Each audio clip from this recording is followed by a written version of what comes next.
Hello dear viewers, welcome to my channel Speak English with Manoj sir. Today I am just going to tell you how much to study. आज मैं आपको बताऊंगा कि कितना पढ़ना है कि आपको स्पीकिंग में कोई प्रॉब्लम ना हो, ठीक है। और it is not only for speaking but it is also equally beneficial for the academic purposes. I mean if you are preparing for any examination, अगर आप किसी एग्जामिनेशन की तैयारी कर रहे हैं, इट विल हेल्प यू, ये भी कभी आपको ये हेल्प करेगा, ठीक है। तो let's see how much to study, कितना पढ़ना है। देखिए इसके पहले की वीडियोस में भी मैंने काफ़ी कुछ वर्कआउट किया है वर्ड्स पे। मैंने आपको बताया था कि आपको स्पीकिंग करने के लिए क्या चाहिए, सेंटेंस चाहिए। You need first of all sentences to speak, अर्थात आपको ज़रूरत होती है सबसे पहले सेंटेंसेस की बोलने के लिए। और सेंटेंस कहाँ से बनते हैं? वर्ड्स से बनते हैं। वर्ड्स मतलब dictionary. Just you can't learn the dictionary, आप पूरी डिक्शनरी लर्न नहीं कर सकते हैं। तो इसके लिए हमने कुछ आपको तरीके बताए थे, ठीक है। फिलहाल सिलेबस के रूप में अगर हम चर्चा करते हैं कि क्या पढ़ लें, आप कितना पढ़ लें, तो आपको, ठीक है, वर्ड पावर मज़े की हो जाएगी और आपको स्पीकिंग में कोई प्रॉब्लम नहीं होगी, ठीक है। तो उसके लिए क्या करना होगा, वर्ड्स में आपको A to Z। अगर आपको A for apple, B for boy, C for cat याद है, अच्छी बात है। यहाँ पर हमने इसके पहले की वीडियो जो बनाए हैं, A for ambitious, B for brave, C for creative, D for dynamic. फिर A से डबल मैंने बताया है पॉजिटिव में, फिर नेगेटिव में मैंने बताया था आपको, ठीक है, यानी जो डीमेरिट्स होती हैं, अवगुण होते हैं, बुराई होती है। और फिर A फॉर से Z फॉर तक हमने चर्चा किया था किसी भी चीज़ की, वस्तु की बड़ाई कैसे करें, फोटो की बड़ाई कैसे करें, या किसी के परफॉर्मेंस की कैसे बड़ाई करें। इन सब चीज़ के बारे में हमने आपको पिछली वीडियोज़ में काफ़ी कुछ बता दिया है, ठीक है। इसके अलावा आपको क्या करना होगा, 20 राइम्स लर्न करनी होंगी। राइम्स मतलब पोएम, और उनके यूसेज क्या हैं, उनके प्रयोग क्या हैं। 20 राइम्स विद देयर यूसेज, अर्थात उनके प्रयोग। जैसे हमने आपको सिखाया था 1 and 2 हाउ आर यू। तो हाउ आर यू को, ठीक है, जब हम किसी से पूछते हैं तो क्या क्या रिप्लाई हो सकती है। How are you, I am fine thank you. How are you, I am pretty cool. How are you, I am pretty good. How are you, I am fit as a fiddle, ठीक है। How are you, इस तरह से बहुत सारी चीज़ें मैंने आपको बताया था, शो इस तरह से आपको उन सारे राइम्स को क्या करना है, देखना है, ध्यान से समझना है। इसके अलावा आप लोग यूट्यूब पे ढेर सारे राइम्स डाल दीजिए, बहुत सारी राइम्स आ जाती हैं, तो आप लोग उसको देख सकते हैं, ठीक है। नेक्स्ट आपको पढ़ना है 10 स्टोरीज। स्टोरीज अर्थात कहानियाँ। अब स्टोरीज क्यों लर्न करना है, राइम्स क्यों लर्न करना है, इसके बारे में मैंने काफ़ी कुछ समझाया आपको, ठीक है। मैं एक संक्षिप्त में आपको समझा दे रहा हूँ आखिर ये आप पढ़ें क्यों, ठीक है। तो ये इसलिए आप पढ़ें क्योंकि जब तक कोई वर्ड, जब तक कोई सेंटेंस आपके सबकॉन्शियस माइंड में नहीं आता है, तब तक आप उसको स्पीकिंग में नहीं ला सकते हैं। जानते तो हैं, सुने तो हैं, ठीक है, एक बार रीडिंग भी किए हैं, कहीं न्यूज़पेपर पढ़े हैं, कहीं बुक्स पढ़े हैं, बट आपके स्पीकिंग में वो नहीं आ पाता है।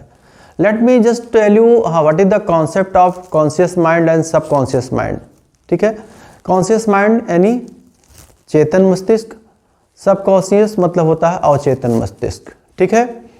चेतन मस्तिष्क क्या है, whatever we know on purpose, जो कुछ भी हम करते हैं जानबूझ करके, that is all done by our conscious mind, वो हमारे सब चेतन मस्तिष्क के द्वारा किया जाता है।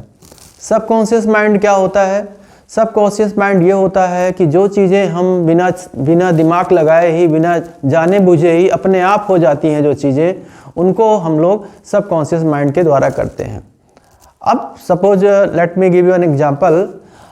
सपोज करो आप बाइक चलाते हो, तो in the very beginning you have to take care of each and everything, like somebody just coming on way, ठीक है, कोई रास्ते में आ रहा है, ब्रेक कब लगाना है, गियर कब बदलना है, चाहे आप मोटरसाइकिल चला रहे हों या आप कार चला रहे हों, ठीक है। तो क्या होता है, लेकिन जब कुछ समय आप लगातार चलाते रहते हैं गाड़ी, ठीक है, चाहे कार चला रहे हों, चाहे बाइक चला रहे हों, तो after some time you become habitual of everything, मतलब ब्रेक सोचना नहीं पड़ता आपको, ब्रेक लग जाती है, गियर बदल जाता है, ठीक है।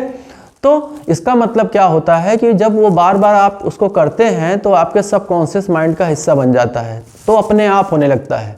आप लोग प्रेयर करते होंगे घर पर, प्रेयर करते हैं, पूजा करते हैं, हिंदू हैं तो हनुमान चालीसा पढ़ते होंगे या और कोई आरती करते होंगे, ठीक है। मुस्लिम हैं तो आप रोज़ा नमाज कलमा बोलते हैं, आप करते होंगे, ठीक है, नमाज करते होंगे। इसी तरह हर धर्म में जो भी प्रेयर आप लोग करते हैं तो क्या करते हैं, उसको लर्न करते हैं, रट्टा मारते हैं, नहीं ना। आप क्या करते हैं, उसको बार बार पहले पढ़ते हैं, बार बार राग से पढ़ते हैं, और कुछ समय के बाद ऑटोमेटिकली क्या होता है, वो आपके सबकॉन्शियस माइंड में बैठ जाता है और अगली लाइन अपने आप खुद ब खुद आपके मुंह से निकल जाती है, ठीक है। तो कहने का तात्पर्य है सबकॉन्शियस माइंड में जब कोई बात हमारे आ जाती है तो हम इजी गोइंग में उसको प्रयोग में ला सकते हैं, हमको बहुत दिमाग नहीं लगाना पड़ता। होता क्या है, what happens you know, whenever you want to speak English, जब कभी भी आप अंग्रेजी बोलना चाहते हैं, you have to think a lot, आपको बहुत सोचना पड़ता है कैसे बोलें, क्या बोलें, ठीक है। तो इसलिए होता है क्योंकि वो चीज़ आपके सबकॉन्शियस माइंड का हिस्सा नहीं है। तो सबकॉन्शियस माइंड में लाएं कैसे, इसके लिए हमने आपको बहुत सारी तरकीब बताई थी, जैसे राइम्स विद एक्शन।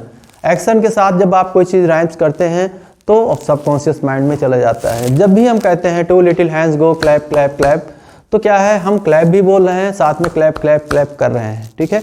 इससे क्या है, वो चीज़ हमारे सबकॉन्शियस माइंड में चला गया।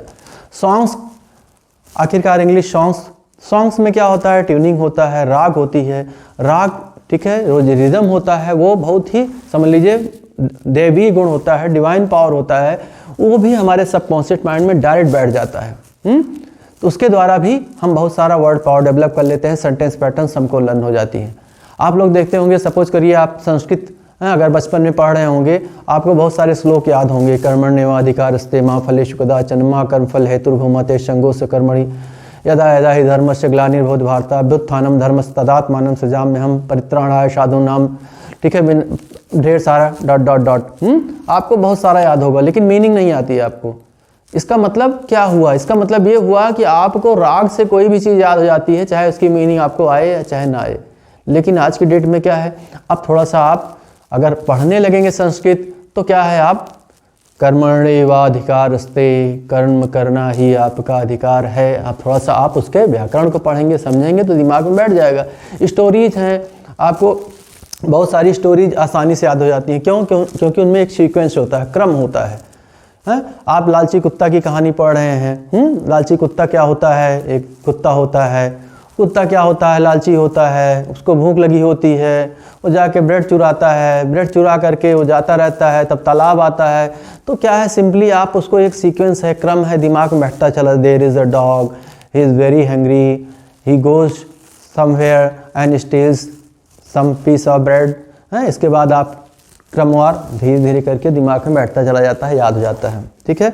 इस तरह जो आप इंग्लिश रीडर्स की ज़्यादातर आप जो भी किताबें चलती हैं, देखिए सारा सिलेबस में ज़्यादातर कहानियाँ ही होती हैं। क्यों? क्योंकि कहानियों के माध्यम से हर चीज़ दिमाग में बच्चों के बैठ जाती है, ठीक है। तो आपको वर्ड पावर डेवलप करने में बहुत ही हेल्प करेगा। बोर तो नहीं हो रहे हैं आप, ठीक है। आप ध्यान से सुनिए, चूँकि बहुत ही इम्पॉर्टेंट है। आप कोई चीज़ पढ़ें तो क्यों पढ़ें, है ये जानना आपको बहुत ज़रूरी है। इसके बाद जो है मैंने बताया आपको स्टोरीज, कम से कम 10 स्टोरीज़ के टारगेट आपको रखना है। 5 सॉन्ग्स कम से कम इंग्लिश सॉन्ग्स आपको लर्न करने होंगे। लर्न क्या मतलब, रिसाइट करने होंगे, सुनने होंगे। और 2 प्रेयर आपको बहुत ही इंपॉर्टेंट चीज़ है। प्रेयर इसलिए क्योंकि प्रेयर जब हम करते हैं, भगवान से प्रार्थना करते हैं, तो उससे क्या होता है कि एक तो हमारे अंदर फॉर्मेशन आता है, पॉजिटिव थॉट्स आते हैं और बहुत सारा ताकत मिलती है हमको, ठीक है। और कहीं न कहीं ऊपर से कनेक्शन होता है, तो हमको अपने अंदर एक सेल्फ कॉन्फिडेंस भी अंदर से आता है। जैसे हमारे यहाँ अगर हम स्कूल में बच्चे कर रहे हैं, lord we pray for golden peace, peace all over the land, may all man dwell in liberty, all working hand in hand. रोज कर रहे हैं, करते करते आ जाता है। प्रेयर याद करना है, ठीक है। इसके बाद क्या है, डेली अफर्मेशन। हमारे यहाँ स्कूल असेंबली में सिखाया जाता है। जब भी बच्चे प्रेयर करते हैं, उसके बाद मेडिटेशन होता है, तो हम 5 सेंटेंसेस बच्चों को रोज़ बोलने के लिए कहते हैं। आज हम आपको भी कह रहे हैं, आप अफर्मेशन, ठीक है, ज़रूर करें। जैसे आप आँख मूंद लें, बिस्तर पर लेट जाएं, या आप ध्यान करते हैं, मेडिटेशन करते हैं, तो जो चीज़ भी आपको करनी है ये कम से कम 5 सेंटेंस बोलिए। ठीक है, कौन कौन से? I can do, I can do. Speaking सीखना है तो I can speak English, I can speak English, I can speak English, मैं अंग्रेजी बोल सकता हूँ। Next I will do. I can do पहला है, दूसरा है आई विल डू। तो आई विल स्पीक इंग्लिश, अगर अंग्रेजी सीखना है आपको, ये किसी भी चीज़ में लागू हो सकती है। ये मतलब नहीं स्पीकिंग से मतलब है, आप कोई भी काम कर रहे हैं, किसी भी क्षेत्र में जाना चाहते हैं, उसको आपको बोलना है मैं कर सकता हूँ, मैं करूँगा। आई विल डू, ध्यान दीजिए इसमें, विल डू मैं करूँगा, न कि I will try to do. जब ट्राई टू डू कह देते हैं तो बेकार हो जाता है, इसलिए आई विल डू मैं करूँगा। यहाँ पर क्या बोलेंगे? I will speak English. तो पहला क्या हो गया? I can speak English, I can speak English, I can speak English, मैं बोल सकता हूँ, मैं बोल सकता हूँ। I will speak English, I will speak English, I will speak English, मैं बोलूँगा। I am the leader of my life, I am the leader of my life, मैं अपने जीवन का नेतृत्व करता हूँ। लीडरशिप क्वालिटी सबके अंदर नहीं होती है, लीडरशिप क्वालिटी सबके अंदर नहीं होती है। लीडरशिप क्वालिटी कुछ तो जन्मजात होती है, बॉर्न होती है, ठीक है, और कुछ जो है हमको अपने अंदर लाना पड़ता है। लीडर कौन होता है? One who takes responsibilities for all that he does, वह सब जो अपनी जिम्मेदारी लेता है, जो भी काम करता है। लीडर्स भी कभी जो है कभी भी वो एक्सक्यूजेस नहीं करता, बहाने नहीं करता है। ही टेक्स रिस्पॉन्सिबिलिटीज़ एवरी टाइम, ठीक है, वो बहानेबाजी, ही नेवर मेक्स एक्सक्यूजेज, वो कभी बहाने नहीं बनाता है। He is always just thinks, he always thinks about positive things, I mean he is positive thinker, वो पॉजिटिव थिंकर होता है, हमेशा सकारात्मक सोचता है। I can do, I will do सोचता है वो। तो लीडरशिप, इसका मतलब क्या है? I am having leadership quality, मतलब मैं, मेरे अंदर लीडरशिप क्वालिटी है। हमारी बात को लोग मानते हैं, हम डिसीजन मेकर हैं, हम इनिशिएटर हैं, पहल करता है, ठीक है, किसी भी काम को हम पहले करते हैं। क्लास में जब हम रहते हैं तो पहले हाथ उठाते हैं सर हम, ठीक है, कहीं कोई प्रॉब्लम होती है, कॉलोनी में है, अपने समाज में, सोसाइटी में लोगों के साथ में है, तो पहले हम, कोई समस्या है पहले हम उसको उठाएंगे। तो इसका मतलब आपके अंदर लीडरशिप क्वालिटी है, जिसको आपको बोलना है I am the leader of my life, I am the leader of my life, मैं अपने जीवन का नेतृत्व करता हूँ। I can solve all my problems, I can solve all my problems, मैं अपनी सारी समस्याओं को सॉल्व कर सकता हूँ, क्योंकि मैं लीडर हूँ और समस्याएं हमसे हैं, हम हैं तो समस्याएं हैं। इसका मतलब हम बड़े हैं, समस्याएं छोटी हैं। Problems are from us, we are not from problems, that is why problems are smaller than us. Problems हमसे छोटी हैं तो हम बड़े हुए, तो I can solve all my problems, मैं अपनी सारी समस्याओं को सॉल्व कर सकता हूँ। I can solve all my problems myself, मैं खुद अपनी समस्याएं सॉल्व कर सकता हूँ। एंड अल्टीमेटली आपको बोलना है God is always with me, God is always with me, भगवान मेरे साथ हमेशा है। तो ये 5 सेंटेंसेस आप बार बार बोलिए, ठीक है। I can speak English, I will speak English, I am the leader of my life, I can solve all my problems, God is always with me. इसको आप दिन में 2-3 बार कम से कम रिपीट करिए, बार बार करिए, ठीक है। And it is not for only speaking. I am just telling you, if you are in a condition where you just can't take the decision what to do in your life, यानी अपने जीवन में आपको कभी इस तरह की अवस्था आती है कि मैं क्या करूं क्या ना करूं, मतलब you are puzzled, you are disappointed, आप निराश हैं, तो आप अपने मन में बोलिए इस बात को, I can do, मैं कर सकता हूँ, I will do, मैं करूँगा, I am the leader of my life, मैं तो लीडर हूँ भाई, मैं तो लीडर हूँ, मैं कर सकता हूँ। I am the leader of my life. I can solve all my problems. मैं अपनी सारी समस्या को सॉल्व कर सकता हूँ। God is always with me. भगवान मेरे साथ हमेशा है, ठीक है। ये आप करें, अफर्मेशन आपको करना है। नेक्स्ट आपको क्या करना है? अब कुछ चीज़ें आपको वर्ड पावर या वोकैबुलरी में बहुत सारी चीज़ें हैं जो हो सकता है आपको पहले से आती हूँ, बट मैं एक बार आपको बता दे रहा हूँ कि आप अगर नहीं जानते हैं तो आप देख लें, यूट्यूब पे देख सकते हैं, बुक्स में देख सकते हैं, फ्रूट्स के नाम हो गए, डेज़ के नाम हो गए। इसलिए नहीं कह रहा हूँ कि आप उसको जो है, मान लीजिए पता भी है आपको, तो आप सही उच्चारण नहीं जानते हैं। आपको पढ़ाया गया है मंडे, ट्यूसडे, वेडनेसडे, हैं, थर्सडे, फ्राइडे, सैटरडे, संडे आप गलत ढंग से सीखे हैं तो आप क्या करना पड़ेगा भाई, अगर लिखा पन्ना है तो उस पर लिखना बहुत कठिन होता है। मेरे पास बच्चे, मैं काफ़ी साल से स्पीकिंग सिखा रहा हूँ बच्चों को, लेकिन मैं फिर से उनको एक बार रिपीट कराता हूँ कि भैया सही उच्चारण के साथ बोलो, नहीं तो आगे जा कर के आपको बहुत ही फजीयत होनी है। Sunday, Monday, Tuesday, Wednesday, Thursday, Friday, Saturday, Saturday नहीं, ठीक है। तो इसलिए मैं कह रहा हूँ आपको कि सबका एक बार उच्चारण आप फिर से आप रिवाइज करिए, ठीक है। देखिए कि क्या आप सही बोलते हैं कि नहीं बोलते हैं, नहीं तो मैं सब पर वीडियो बनाऊंगा, ठीक है। आप सब आराम से देखिएगा।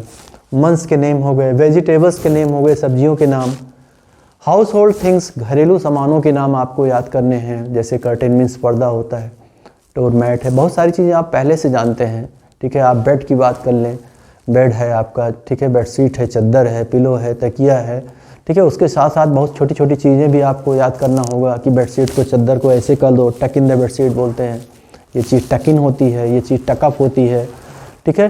तो कैसे उसको सबको आपको दिमाग में बैठाना है, सारे हाउस होल्ड थिंग्स को। गारमेंट्स, वस्त्र, कपड़े, इनके बारे में पढ़ना है। एनिमल्स के बारे में पढ़ना है आपको, ठीक है। पेट एनिमल्स होते हैं, वाइल्ड एनिमल्स होते हैं, पालतू जानवर और जंगली जानवर। पेट एनिमल्स पालतू घर पे जो हम पालते हैं, ऐसे जैसे कुत्ता बिल्ली वगैरह हो गया, डॉग कैट हो गया। वाइल्ड मतलब जो जंगल में रहते हैं, ठीक है, जंगली भी होता है। प्लांट्स, पौधों के बारे में उनके नाम आपको जानने हैं। स्पाइसेस, मसाले।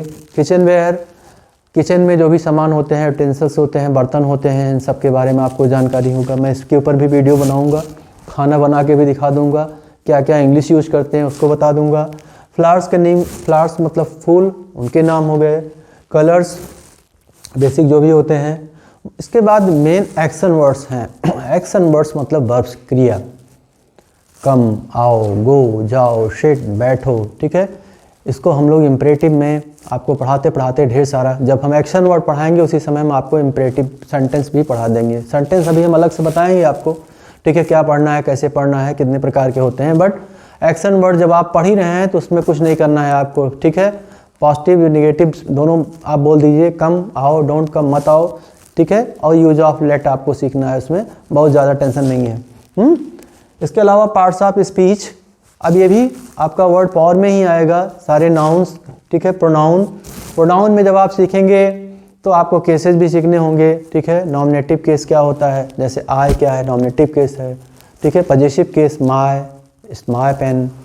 उच्चारण के साथ ध्यान दीजिए, it is my pen, my pen नहीं, इट्स माई पेन। शुद्ध उच्चारण के साथ आपको सीखना होगा, ठीक है। तो इनके सारे केसेस भी आपको सीखने होंगे। इसके अलावा वर्ब, एडवर्ब, एडजेक्टिव। एडजेक्टिव में भी आपको उसकी डिग्रीज होती हैं, पॉजिटिव, कंपैरेटिव और सुपरलेटिव डिग्रीज, ठीक है। जब कंपैरिजन करते हैं, I am better than you, मैं आपसे ज़्यादा अच्छा हूँ, तो किस तरह से यूज़ करते हैं इन सबको। प्रीपोजिशन, ठीक है, इन, एन, ऑन, अपॉन, ठीक है, अंडर, इन सब चीज़ों को, ठीक है, आपको पढ़ना होगा। कंजक्शन जो जोड़ने का काम करता है। जंक्शन आप देखते होंगे, जैसे किसी स्टेशन का नाम है सुल्तानपुर जंक्शन, लखनऊ जंक्शन, तो जहाँ पर कई जगहों से आके ट्रेनें मिलती हैं तो वो जंक्शन कहते हैं। तो जंक्शन किस्म से जोड़ना होता है, तो जो सेंटेंसेस को जोड़ते हैं वो कंजक्शन कहलाते हैं।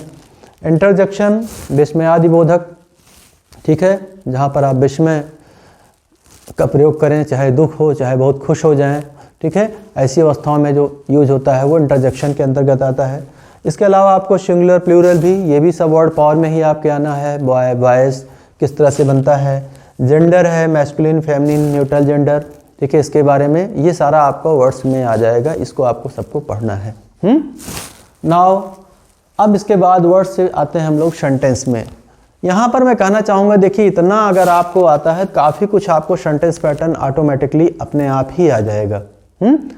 लेकिन आपको शुद्ध इंग्लिश बोलने के लिए, सही इंग्लिश बोलने के लिए साथ साथ में नॉलेज भी चाहिए। नहीं हम कह रहे हैं कि आपको ग्रामर नहीं चाहिए, ग्रामर भी चाहिए, बट यही नहीं सिर्फ ग्रामर चाहिए आपको, ठीक है। अगर आप सिर्फ ग्रामर भरोसा करते हैं, हाँ सिर्फ ग्रामर हमको आती है, तो बहुत सारे they are lot of teachers, they are teaching but they can't speak fluently. They have always the problem while speaking. Sometimes they don't have words, sometimes they just hesitate what to speak, what to next, confuse कर जाते हैं, ठीक है. तो ऐसा इसलिए होता है क्योंकि वो बस ग्रामर का नॉलेज है, बट क्या है कि सबकॉन्शियस माइंड में वो बात नहीं है। इंग्लिश मीडियम स्कूल के बच्चे होते हैं, लगातार हर चीज़ को इंग्लिश में ही पढ़ रहे हैं, तो उनके क्या है कि वो क्वेश्चन आंसर भी लर्न कर रहे हैं इंग्लिश में ही, तो दिमाग में सबकॉन्शियस में ऑटोमेटिकली धीरे धीरे आना शुरू हो जाता है हर चीज़। लेकिन हिंदी मीडियम बच्चों के साथ ये प्रॉब्लम होती है, क्यों? क्योंकि सब चीज़ हिंदी में पढ़े हैं, तो फिर वो क्या है, बार बार हिंदी से इंग्लिश ट्रांसलेशन, हिंदी से इंग्लिश ट्रांसलेशन, तो बार बार ट्रांसलेशन करके स्पीकिंग नहीं कर सकते आप। यहाँ पर देखिए सेंटेंसेज में क्या है, आपको सेंटेंस मेनली जो है अफर्मेटिव सेंटेंस, अफर्मेटिव में क्या है, पॉजिटिव निगेटिव, दो प्रकार के सेंटेंस होंगे आपके। इम्परेटिव मैंने अभी बोला आपको, जब वर्ब्स आप पढ़ेंगे उसी समय इम्परेटिव पढ़ा देंगे आपको। इम्परेटिव सेंटेंस मतलब आज्ञाबोधक वाक्य, कम आओ, गो जाओ, डोंट कम मत आओ, डोंट गो मत जाओ। इसके अलावा लेट का प्रयोग, let me do my work, मुझे अपना काम करने, लेट मी स्पीक, मुझे बोलने दीजिए, ये सब आप पढ़ेंगे, ठीक है। इसके अलावा आप इंट्रोगेटिव पढ़ेंगे, इंट्रोगेटिव सेंटेंस, और इंट्रोगेटिव के साथ में हम आपको क्वेश्चन टैग भी पढ़ाएंगे उसी समय, ठीक है। क्वेश्चन टैग मतलब होता है कि जैसे इज दिस योर पेन, क्या आपकी पेन है, इजंट इट, है कि नहीं, is a good boy, isn't he, अच्छा लड़का है ना, है कि नहीं, तो ये है कि नहीं जो बोल रहे हैं, ये क्या है, क्वेश्चन टैग है, इसके बारे में आप लोग पढ़ेंगे, ठीक है। यहाँ मैं कुछ मिस कर रहा हूँ थोड़ा सा, चलिए इसको बता के तो बताते हैं। इंट्रोगेटिव और एक्सक्लेमेटरी विस्मयाद बोधक सेंटेंस, इसको हम पढ़ेंगे। तो बेसिकली अफर्मेटिव और इंट्रोगेटिव ये तो पूरा का पूरा आपका टेंसेस का टेंस जब पढ़ाएंगे उसमें कवर हो जाएगा। लेकिन इसके पहले मैं एक चीज़ भूल रहा था इधर, इसके पहले भी सबसे पहले आपको क्या पढ़ना है, एक ऑक्सिलरी वर्ब। ऑक्सिलरी वर्ब मतलब होता है सहायक क्रिया, हेल्पिंग वर्ब जिसको बोलते हैं, ठीक है। उसमें हमने पार्ट किया है आपको बी, हैव, डू, ठीक है। तो ऑक्सिलरी वर्ब में आपको पढ़ना है बी, बी मतलब हो गया इज, एम, आर, ठीक है। इसका फर्स्ट फॉर्म हो गया, second form was, were, third form been.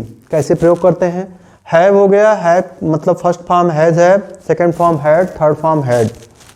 फिर डू, डू में डू, डज, डिड, डन ये आता है, ये आपका हेल्पिंग वर्ब में भी आता है और एज ए मेन वर्ब भी काम करता है, डू क्रिया के रूप में भी काम करता है, ठीक है। तो ये आपका हो गया ऑक्सिलरी वर्ब।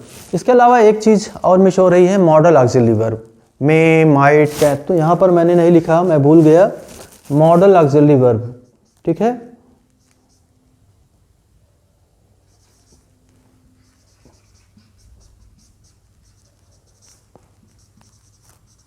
इसमें क्या आएगा, may, might, can, could, will, would, shall, should,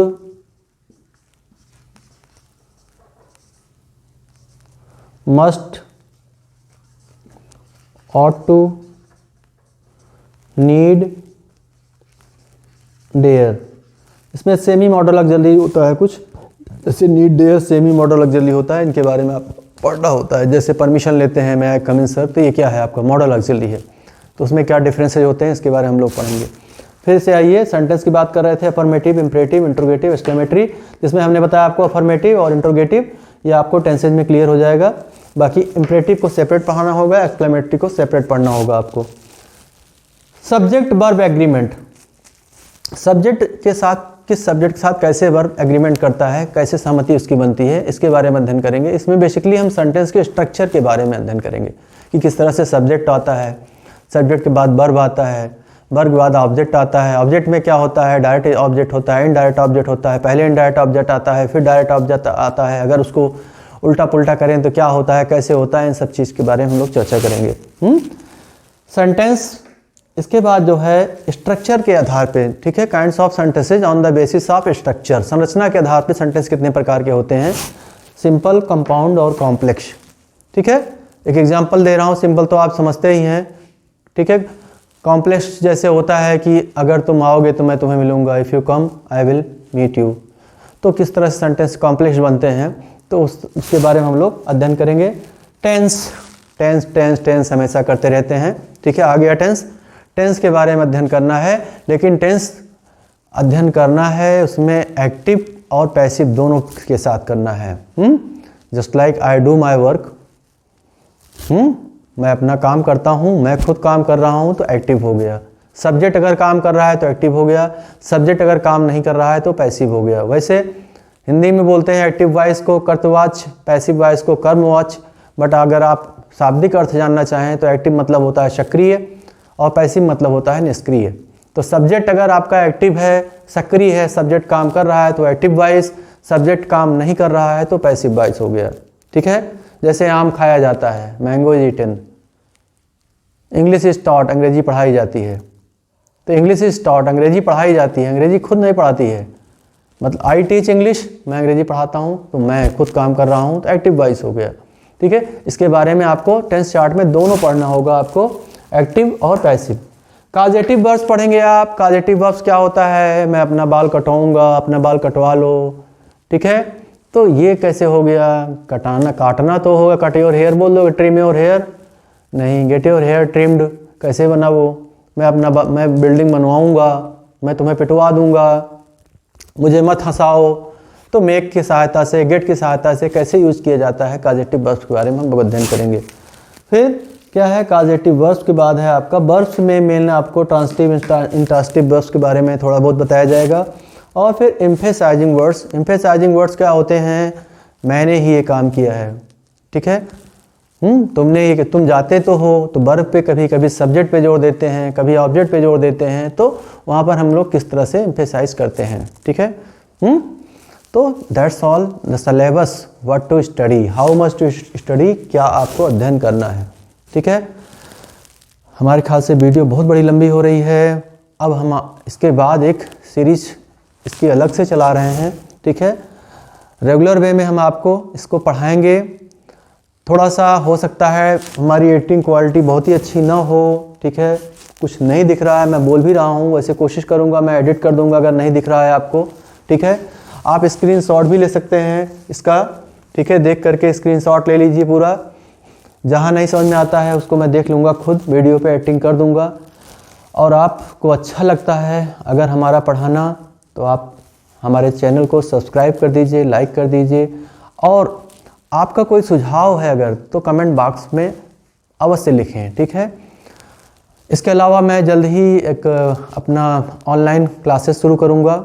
ठीक है, उसमें मैं आपको अपना व्हाट्सएप नंबर दे दूँगा। और इसके अलावा मैं जो लिंक होता है, अगर आप हमारे व्हाट्सएप ग्रुप से जुड़ जाएंगे तो उस लिंक पर मैं डेली जो है आपको, ठीक है, पढ़ाऊँगा इंग्लिश। मेरा व्हाट्सएप नंबर है 9889202709। So if you are interested to learn English, ठीक है, directly, and you can take the online classes at least for 1 hour, half an hour. ठीक है, आधा घंटा, 40 मिनट, 40 मिनट्स, ठीक है, 1 घंटा, जितना भी इजी गोइंग में हो सकेगा तो मैं रेगुलर वे में पढ़ाऊँगा भी। That's all for today, thank you.